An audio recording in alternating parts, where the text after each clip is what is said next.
تو عورتوں کا وہاں جانا عید پر، اصل بات یہ ہے کہ حضور صلی اللہ علیہ وسلم نے عام حالات میں یہ فرمایا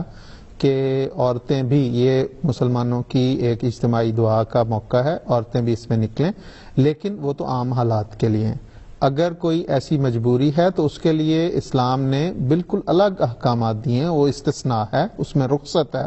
مثال کے طور پہ سیکورٹی کی اگر کوئی ریزن ہے، کوئی حفاظتی نقطہ نظر سے ایسے اگر وہاں کی انتظامیہ کو اس قسم کا فیصلہ کرتی ہے تو اس کو، اس کی اتباع کرنا، اس کو ماننا، وہ بھی اسلامی احکامات میں سے ہے، اور اسی میں ثواب، اور اسی میں، کیونکہ اطاعت بہت ضروری چیز ہے جو سکھائی گئی ہے۔ جی ٹھیک ہے زیر صاحب، بہت شکریہ آپ کا، جزاکم اللہ۔ اور دوسرا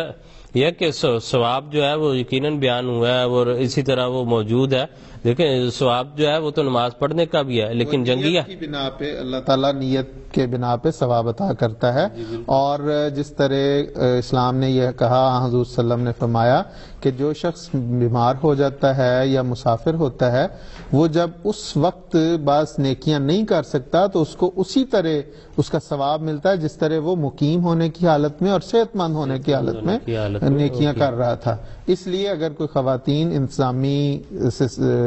جو انتظامی احکامات ہیں، انتظامی جو طریقہ کار جاری کیا گیا اس کے تحت اگر خواتین کو اجازت نہیں ہے تو ان کو اللہ تعالیٰ ان کی نیت کی بنا پہ پوری طرح ثواب عطا کرے گا۔ اور دیکھیں یہ تو ایک جیسے جنگی حالت کا ذکر ملتا ہے کہ